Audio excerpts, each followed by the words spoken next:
Hey friends, how are you? Hope you're well and you had a good week. I've had not a bad week. I've been productive in that I've been getting letters written that I needed to write to friends that I've been meaning to do for about a month and a bit or so. Finally got those written in a way, so that was good. I've been trying to organise, doing book reviews and stuff like that. Haven't quite got there yet, but I will get there. It's like I know I've got some to on my Goodreads. When I read a book, a review will follow. I think I've got five reviews to write, but I'll get that done over the weekend. That is fine. I'm not worrying about that. I know I've got a couple of review videos I need to record and edit, so that's fine. I can get that done. So yeah, reading wise has been good. I've got four books finished, and I'm halfway through a fifth, so for me that is really good going. So I finished Room and Board by Miriam Parker. This was a NetGalley e-arc for me. I will be doing a review of that within the coming week. I really enjoyed it. I thought it was really, really good, so I did that. Then I picked up The Christmas Ranch by RaeAnne Thayne. I really, really enjoyed this. This is part of the Cowboys of Cold Creek series. This is book 13. I didn't know this when I got it. It doesn't matter. I don't mind. It gives me books to go back to in our backlist. It gives me books to continue the series on. So we meet Hope. Now Hope has two sisters, Cece and Faith. Celeste and Faith, but Celeste calls Cece. Hope has been working with the Peace Corps. She teaches English as a foreign language, and she decides that she's coming home to Pine Gulch for Christmas because she wants to see her family. She wants to help out at the ranch's Christmas spectacular, and she's on her way home when her truck window is broken by a young boy throwing a snowball. So she obviously goes and sees him and discovers that he lives with his uncle, who is called Rafe. And she thinks there's something familiar about Rafe, but can't really pick, even when he says his name, doesn't recognize him or anything like that. So they agree that that obviously his nephew is going to have to work in some way to pay back for the breaking of the window. She leaves it at that and says we'll work it out, and then she heads home to the farm or to the ranch to discover that the Christmas ranch is not opening this year. It's shut indefinitely, and she's like, why? What's happening? Her sister Faith had lost her husband a couple of months earlier. He was one that did a lot with the Christmas the ranch thing at Christmas. So Faith doesn't want to open up the ranch, but Hope kind of pushes and goes, yeah, we've got to. And she starts working to open the ranch up, Christmas ranch up, on Thanksgiving night, which is when they do it. She then works out that Rafe and Rafe's young nephew can come to the ranch and do some work for her, but Rafe comes as well, and he's really handy. Although he was a Navy SEAL, he's very good carpentry wise, etc. And it's basically the story of Hope and Rafe trying to get the ranch ready for Christmas, what it means for her family, and her reconnecting with her sisters and her aunt, and everything that has been happening in their lives up to this point. I really, really enjoyed it. I thought the characters were really good. I thought the situation, the plot itself was well thought out and well done. It's a Christmas book. Christmas ranch, with all these different Christmas things. Oh, it was just so good. I really, really enjoyed it. So that's book 1 that I finished this week. I then spun my wheel on my phone to see what I was going to read next, and I came up with Always and Forever at Glendale Hall by Victoria Walters. This is book number 4 in the Glendale Hall series. Victoria has very kindly told me book 5 is out in September, and I have pre-ordered. So Glendale Hall is this is a lovely series. It's a village set in the Highlands of Scotland, and there is a big house called Glendale Hall, and the stories are to do with people who are within Glendale Hall or, in the surrounding village. In this one we meet Anna. Now Anna is the sister of Brodie, who is the local minister.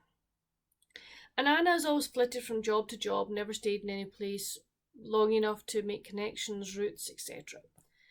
And she gets kicked out of where she's working in Edinburgh, and her brother phones and says what's wrong. She tells him that they'll just, luckily enough for you, is phoning to say there's that job at Glendale Hall is still available if you want it. So she agrees to come to Glendale Hall and be the housekeeper. She is really surprised in that, she's immediately made to feel welcome. She's made to feel part of the family. Beth, who is the lady that is owner of Glendale Hall, she's young and vibrant, and she is like, this, I will leave you a list of things that you need to do every day. Once you've finished it, that time is yours. And she discovers that Anna can cook, and so Anna starts cooking dinner and for everybody, including people that come to the hall for, as who are friends. So one of the nights she cooks, her brother and his wife and wee baby girl are there, and Brodie's like, I didn't know you could cook. And she went, there's a lot about me you don't know. Now, we know from the backstory that Anna was in a bad car accident when she was in her teens that really affected her whole family. She was in a coma for a while. So she has all this going on, but she's carrying a guilt with her, and she doesn't speak to her family about it. She meets Cameron, who runs the Hilltop Farm retreat for Beth's friend Heather. And the two of them seem to have a connection, and Callum is like, I'm not good for you, and pushing her away, etc. And her brother hints that there's something in Cameron's past that, So we're getting Anna not only making new friends in Glendale Hall with a possible romance, she's also reconnecting with her brother, which is highly, highly important to her and to him. And also, maybe in turn, she will also reconnect with her parents. She has got a lot in her head that she needs to deal with, and the way that this was handled was really good. It was so believable. You're like, yeah, I could understand why she's doing that. I could understand why she's reacting the way she's reacting. It really was very well written, very well portrayed. I love the Glendale Hall series, and I would highly, highly recommend them. They are seriously good. So we spun the wheel again, and this time we came up with the Bromance book club by Lyssa K. Adams. I'd seen loads of people on YouTube going, this is really good, and I was like, do I, don't I? And I thought, oh, why not? This was funny. This was so good. I really enjoyed this. I gave this a 4.5 out of 5. Glendale Hall got 4.5 out of 5, as did, I've had a really good week. They've all been 4 out of 5s, which is 4.5 out of 5, so it's been brilliant. So we meet Gavin. Gavin is a baseball player, and a very, very successful baseball player. He is married to Thea, who hates being a wag. She hates the bitchiness, the cattiness, everything else that goes with being a wag. She absolutely hates it. And they have two daughters, Amelia and Ava, who are twins. So one night, big night for Gavin, huge night for Gavin, and something happens that he walks out. Okay, and Thea goes, I want a divorce. And his friends, or one of his friends from baseball, takes him to this meeting. And the meeting is a group of guys in Nashville, in the city of Nashville, who all read. They're together in this club, and it's basically a book group where they read romance stories, and they use the romance stories to improve their love lives and make their relationships with their wives or girlfriends a lot better. And Gavin is really scared. He's like, I'm not reading no romance, man. And they're like, you need to read them. You need to learn how to woo your wife again. He's like, nah. And they give him this book called Courting the Countess. And he's like very skeptical, but he starts reading it, and obviously he starts underlining things and taking notes, etc. And every week or every couple of days they set him a task to do. So it's basically, this story is in two parts. Well, not two parts, but twofold. You have Gavin and his bromance buddies reading their books and sort of getting ideas, etc. from it. But there's also Gavin wooing his wife. It was really well written. It was steamy. The steam factor was quite high. But I just think the whole premise, I know there are men out there, so don't shout at me. There are a lot of men out there that read romance books, and I'm like, great, go for it. I really do. I think it doesn't matter whether you're male or female, you can read a romance book, whether it be a Regency, whether it be a category, whatever. I think it's great. And I think the premise of this whole series is fantastic. Guys reading romance books that give them maybe an idea of why women like them and what women maybe get from them. But no, this was a fun read.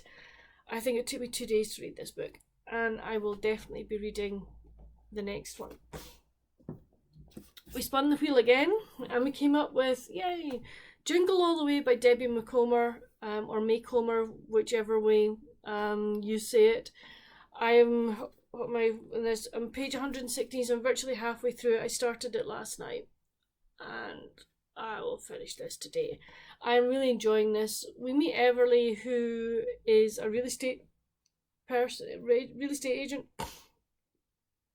or an online one, and her assistant is absolutely awful. Okay, her assistant is, as we would call in Scotland, she's a dunderhead. She is, I think she's as thick as two thick planks, honestly. And she, unfortunately, her assistant happens to be the niece of her partner in the firm. And she's got to go. And he's like, no. She's got to go. She's useless. Oh, give her another chance. I'm like, how many chances do I actually give this girl? She's stupid. But he says, look, you're really stressed, blah, blah, blah. You need a holiday. You haven't had a vacation in X number of years. You need a vacation. I think that is Annette, her name is.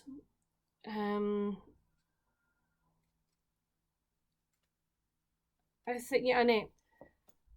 I'll get Annette to book your holiday. So Annette books her a cruise, okay? Now, there were wires crossed, and Everly thinks she's going in one of these really all expensive, great big cruise ship, pool, really nice internet, blah, blah, blah. No. She's been sent on one of these explorer cruises down the Amazon. No internet, no big stateroom. Well, she's got a stateroom, but it's not that brilliant. Can only have a shower twice a week, sort of thing. So this is just like, to begin with, she's like, no, I've got to get off this ship. But something happens and she has a change of attitude, and I am really enjoying this. It is good. It's not your normal Christmas Debbie Macomber, definitely not. There's no snow in all of this, but I have to say I am enjoying it. It is a fun read. So we'll see what happens with this. So once I've finished with this, what am I going to read? Well, I have a couple of NetGalley arcs to read. So the one I will be reading first is, hold on to get to the picture, the cover. Come on, hurry up. So the one I will be reading is His Majesty's Forbidden Fling by Susan Meier. So that is going to be my next read once I finish the Debbie Macomber. As I say, this is my Mills and Boon pick for July, so I want to finish that by the end of this. Maybe by the middle of the week, which would be good. And then I will pick. I've got another one that I need to read as well. I'm really lucky, and I've got all my. Apart from this Mills and Boon, I have all my July NetGalleys read. I'm now into August's arcs, and I've read one so far. I've got another 3 to go, so that's fine. I will get them read by the beginning of August. I'm trying with my NetGalleys to be a month ahead, just so that there's not that pressure of, oh gosh, it's coming out, I've got to read. So that's fine, and it also gives me more time to be able to just pick books from my TBR that I want to read. I have to say, my Christmas ones and my summer ones the pile is going down. I've got how many in my summer? 1, 2, 3, 4, 5.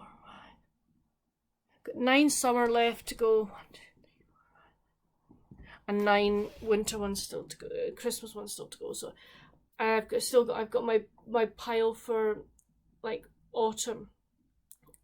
There's some on my autumn pile that I'm thinking I don't really know if I want to read them anymore. I bought them ages ago, and I'm just like, I don't know. I will relook at the synopsis of them and maybe read the first chapter and sort of see how I feel about them, and then sort of think, yeah, do I want to read? Do I not? We'll just wait and see. I'm still hoping that by December 31st. That the pile of books I have behind this laptop at the moment is gone. That the only books that I am going to carry into 2023 are any e-arcs that are from January onwards, and any books that I get for Christmas. That's my plan. Yeah, we'll see if I can do it. I'm sure I can do it. Yeah, you can hold me to that, guys. You really can. You can hold me to that. Yeah, Fiona, you said you didn't manage it, but hey ho. Anyway, that's kind of my reading. What else is happening this weekend? We've got the World Athletics Championships start tonight, so that's really good. To start in Eugene in USA, so that's really good. I'm looking forward to that, watching that as well. We still have the Women's Euros happening, but what Dad and I are going to do is we'll record the games, and then Dad and I will watch them and do our heading count study at the same data collection at the same, whenever it does. For that there is no, we've got to watch every game as it live, as it were. That doesn't really matter. There's rugby as well. We have the final summer tests games for the home nations. Really interesting. All 4 home nations won last week, so it's every series is now 1 apiece. So it's tomorrow is winner takes all basically. So that'll be really interesting. Next week, at the moment, obviously we've got book reviews to do and book review videos to do. Still got some letters I want to write and get away, but at the moment it's just nice and easy, which is lovely. It's, as I was writing to one of my friends, it's really nice that I'm not chained to my desk every day now. I don't have that. I don't waking up every morning and go, oh God, I've got to go and do X, Y, Z. So it's really that I am enjoying, and it is giving me a lot more time to read, and that I am enjoying my reading. It's just nice. I have to say I do like this wheel thing. So it's like you know, I'm not having to think, look at the pug, what am I going to read next? I have a little choice taken out of my hands, which is quite nice. I quite like that. So, but that's it for this video. Please let me know down below if you read any of the books I've mentioned. What did you think of them? I'd also like to know what you've read this week. Was there anything that really stood out for you? What are you reading this weekend? And what are your plans for the weekend? I would love to know. But until next time, friends, stay safe and happy reading. Bye.